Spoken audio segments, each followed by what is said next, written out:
Hi, good morning! Yan, naglalakad ako. Papunta doon sa bangka. Kasi nasa parang back beach yung bangka. Sa front beach yung accommodation dito sa Siksikan Island, Balabac. And so, yan, ang ganda. Ang tahimik. It's a good recharge if you wanted to have disconnection from everything. Though there is an internet, there's a Wi-Fi here. At the same time, there's also a data where I'm using a Gomo Globe, so it's working, and also the smart working here too. So see,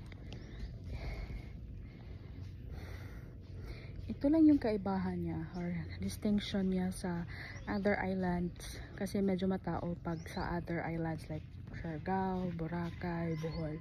This iba, ito yung kaibahan niya. Sa bangka po? Ah, hindi. Okay. So, the difference lang yun is kunti lang yung turista sa island na to, tsaka tahimik, very silent. There's calmness in this island. Well, maybe sa Balabac. Yeah, sa Balabac. Balabac. Nice. Bye bye. So nagbalabac tayo.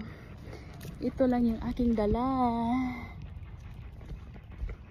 So I'm just glad that I was able to handle this with light packing only. And so dito mo mapipili yung diskarte mo, paano mo magamit yung, of course, paano mo gagamitin yung underwear mo. Yeah, so diskarte lang talaga siya kung paano.